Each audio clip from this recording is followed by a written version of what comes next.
করুণাময় করিও কৃপা যেন উচিত রাম তুমি হে রাম কৃপা রখের নিধি তোমার কৃপা কে হে আমার গতি রাম করুণা ময় রাম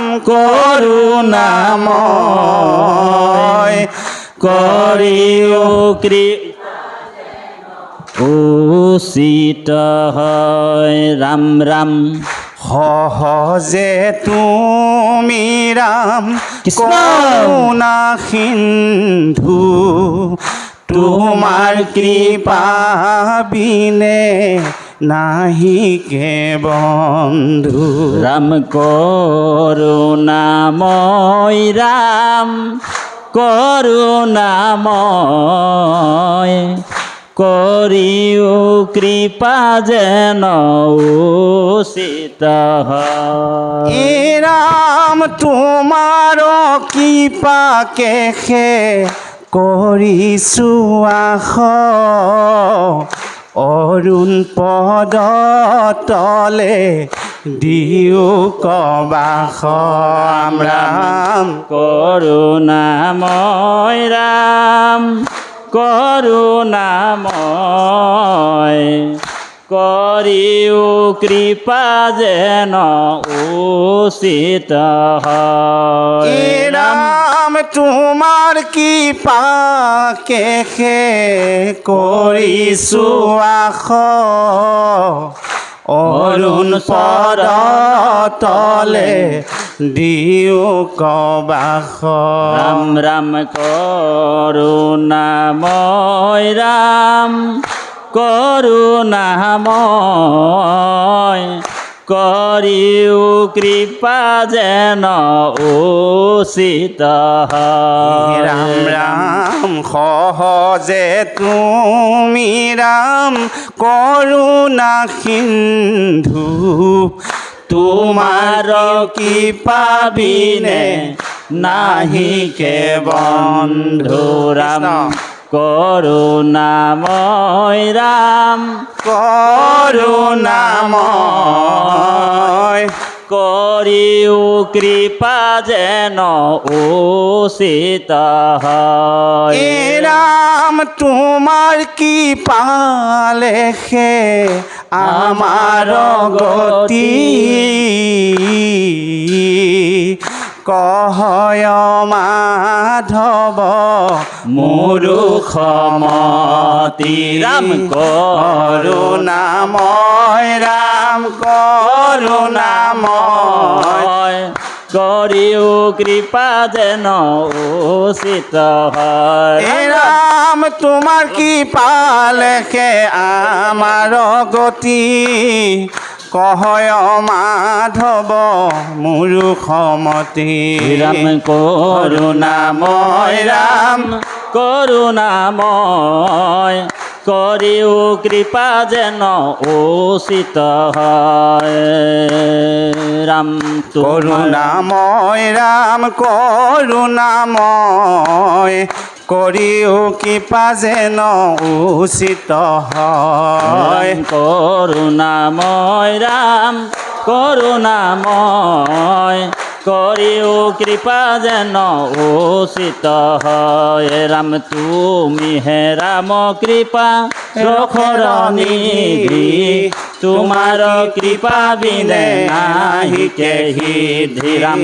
করুণাময় রাম করুণাময় করিও কৃপা যেন উচিত হয় ও তোমার কৃপা লেখে আমার গতি কহয় মাধৱ মূৰুখমতি করুণাময় রাম করুণাময় করিও কৃপা যেন উচিত হয় করিও কৃপা যেন উচিত হয় রাম করুণা মই রাম করুণাময়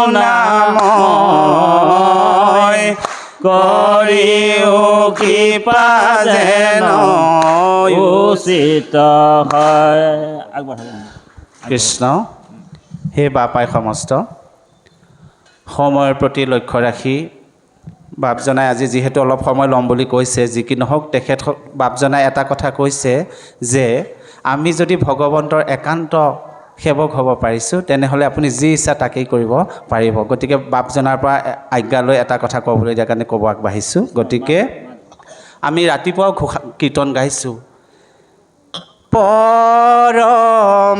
পৰমানন্দ ও গৰাকী পাভিত্ৰ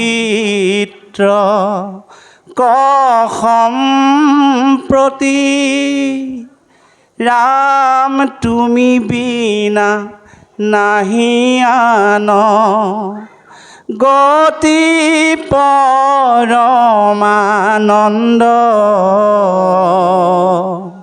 ও কৰা কৃপা ভিত্ৰ সম্প্ৰতি গতিকে বাপজনাৰ পৰা আজ্ঞা লৈছোঁ কৃষ্ণ মাধৱ আপোনাক সবে বেয়া পাব নেকি কথাখিনি ক'লে কৃষ্ণ একান্ত ভকতক আপোনাক সব একান্ত ভকত গতিকে লকডাউনৰ সময়ত প্ৰধানমন্ত্ৰীয়ে টিভিত টেলিভিশ্যনত মহাভাৰতখন ৰিলে কৰিছিলে পুনৰ কিয় কৰিছিলে গতিকে তাতে বহুত গুদাৰ্থ সোমাই আছে সেই গীতটোতে গতিকে একান্ত যিজন ভক্ত সঁচা অন্তৰে যদি ভগৱন্তক আহ্বান জনায় সেই সময়তে ভগৱন্তৰ দৰ্শন হ'ব सच मन से भगवान को जो कर लेता ध्यान जब जब भक्त पुकारते आ जाते भगवान सीखे हम बीते युगों से नई युग का करे स्वागत करे स्वागत करे स्वागत करे स्वागत स्वागत অৰ্থাৎ বাপজনাই একান্ত ভকতৰ কথা কৈ গৈছে আমি এটি কাহিনীৰ মাজেৰে চমুৱাইছোঁ কৃষ্ণ মই এই কথাটো বহু ঠাইত কৈছোঁ আজিও কম বুলি ভাবিছোঁ যদি আজ্ঞা কৰে বাপজনাই শেষলৈ কম আমি পাঠভিত্তিক প্ৰথম স্কন্ধৰ পৰা দ্বাদশ স্কন্ধলৈ ইমান জানিবৰ প্ৰয়োজন নাই মূল কথাখিনি জানিলেই হ'ল যি কি নহওক কৃষ্ণ এখন গাঁৱত ভগৱন্তই গাঁৱৰ মুৰব্বীজনক সপোনত দেখুৱাই দিলে অহাকালি মই তোমালোকৰ গাঁৱলৈ যাম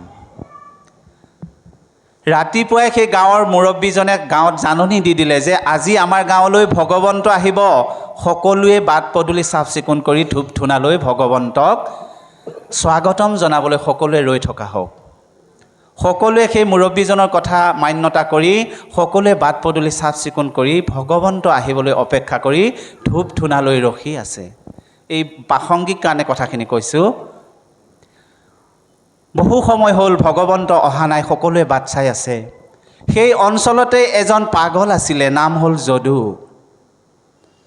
সেই যদুৱে 11 মান বজাত আহি পেলাই প্ৰথম আহি সেই মুৰব্বীজনৰ গৃহত প্ৰৱেশ কৰিলে আৰু সেই মুৰব্বীজনে ক'লে সেই যদুক সোমোৱাৰ লগে লগে মই চমু কৰিছোঁ অ' যদু তই আজি সেইখন গাঁৱৰ পৰা ঘূৰি আহগৈ যা আজি আমাৰ গাঁৱলৈ ভগৱান আহিব গতিকে ভগৱানক আমি প্ৰথমে সেৱা শ্ৰদ্ধা কৰোঁ তাৰ পাছত তই ঘূৰি আহোঁতে আমাৰ ঘৰত সোমাবি তাৰপিছত তোক খাবলৈও দিম আৰু কিবা এটা হাতত দিম তই গুচি যাবি যদুৱে কৈছে হ'ব দিয়ক তেওঁ গুচি গ'ল প্ৰত্যেকৰ ঘৰতেই সোমালে কোনেও কিন্তু সন্মান নজনালে গাঁৱৰ মূৰত এহাল বাপ আই আছিল তেওঁলোক একেবাৰে দুখীয়া দুখীয়া আচলতে ভগৱন্তক কাকো ধনী দুখীয়া কৰি পঠিওৱা নাই, মই কথাটো কওঁতে ভুল নুবুজিব। দুখীয়া সেইজনেই যিজনে মনুষ্য দেহাটো লৈ সাধু সংগৰ ওচৰলৈ অহা নাই, ভগৱন্তৰ নাম ল'ব পৰা নাই, সেইজনকহে দুখীয়া বুলি কৈছে। যি কি নহওক, সেই বাপ আই দুগৰাকীয়ে আলোচনা কৰি আছে, হৌৰা আজি আমাৰ গাঁৱলৈ ভগৱন্ত আহিব বুলি ৰাতিপুৱাই আমাক জাননী দি গ'ল। কিন্তু আজি আমাৰ কি দুৰ্ভাগ্য, আজি ভগৱন্তক সেৱা ধৰিবলৈ আমাৰ হাতত 10 টকা এটাও নাই। আজি আমাৰ ধূপৰ পেকেটটো কিনিবলৈ আমাৰ হাতত পইচা নাই। আজি হয়তো আমি ভগৱন্তৰ দৰ্শনৰ পৰা বিচলিত হ'ম। তেওঁলোকে মনত ভাবি আছে যে ভগৱন্তক আমি আৰু দেখা নেপাওঁ। তেনেকৈ ভাবি থাকোঁতেই যদু তেওঁলোকৰ পদূলিৰ মুখেৰে পাৰ হৈ গ'ল। পাৰ হৈ যাওঁতেই আইগৰাকীয়ে যদুলৈ চাই মাত লগালে, ঐ যদু। যদু যদুৱে ঘূৰি চালে, মোক মাতিছে নেকি? অঁ তোকেই মাতিছোঁ, চাওঁ অলপ ঘূৰি আহচোন। যদু আহি নঙলাৰ মুখ পালে। যদুক ক'লে, তই যদি বেয়া নেপাৱ তোক কথা এটা কম, মানিবিনে? যদুৱে ক'লে, সেই কিয়নো তেনেকৈ কৈছে? মোক যদি মানিব পাৰোঁ মই নিশ্চয় মানিম, কওকচোন। তোক কৈছোঁ শুন, আজি আমাৰ গাঁৱলৈ ভগৱন্ত আহিব। গাঁৱত জাননী ৰাতিপুৱাই দিলে, সকলোৰে বাটে পদূলিয়ে তুমি ধূপ ধূনা লৈ ভকতসকল ৰৈ থকা দেখি পাই আহিছানে? কৈছে মই পাই আহিছোঁ সকলোকে। গতিকে সকলোকে যদি দেখা পাই আহিছা, আমাৰ বাটত কিন্তু ধূপো নাই, কলপুলিও নাই, একো নাই, তইতো দেখিছ? কৈছে দেখিছোঁ। গতিকে আজি আমাৰ ধূপৰ পেকেটটো কিনিবলৈ আমাৰ হাতত পইচা নাই অ'। গতিকে তোকে ভগৱান বুলি আজি সেৱা কৰিম, তই আমাৰ ঘৰলৈ যাবিনে? যদুৱে ক'লে, এই ৰাম, মোকে ভগৱান বুলি আকৌ কিয় ভাবিব লাগে? মোক সকলোৱে পাগল বুলি খেদিয়েই দিলে, পিছতহে সোমাব দিছেহি, তোমালোকে আকৌ মোক ভগৱান বুলি কিয় মানিছা? কৈছে নহয়, ভগৱন্তই আমাৰ ঘৰত নাহিবও পাৰে, আমাৰ আজি ধূপৰ পেকেট কিনিবলৈও পইচা নাই, কিন্তু ভগৱন্তক সেৱা ধৰিবলৈ আমাৰ মনেই আগ্ৰহী হৈ আছে। কিন্তু ভগৱন্তই হয়তো আমাক দৰ্শন নিদিব, সেইকাৰণে তোকেই ভগৱান বুলি আমি সেৱা কৰিম। যদুৱে কৈছে হ'ব, তোমালোকে যদি মোকে ভগৱান বুলি ভাবিছা মই নিশ্চয় পালন কৰিম। যদু তেওঁলোকৰ চোতাললৈ গ'ল, সুন্দৰকৈ পীৰা এখনত আনি যদুক ভৰি হাত ধুৱাই দিছে। ভৰি হাত ধুৱাই দি যদুক কৈছে, সেই যদু, ধূপৰ পেকেটটো কিনিবলৈ আমাৰ হাতত পইচা নাই আৰু তোকনো কি খুৱাম?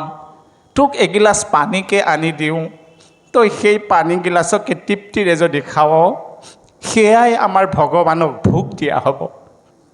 যদুৱে কৈছে হ'ব মা, তুমি যিদৰে মোক আপ্যায়ন কৰি মই তাকেই গ্ৰহণ কৰিম।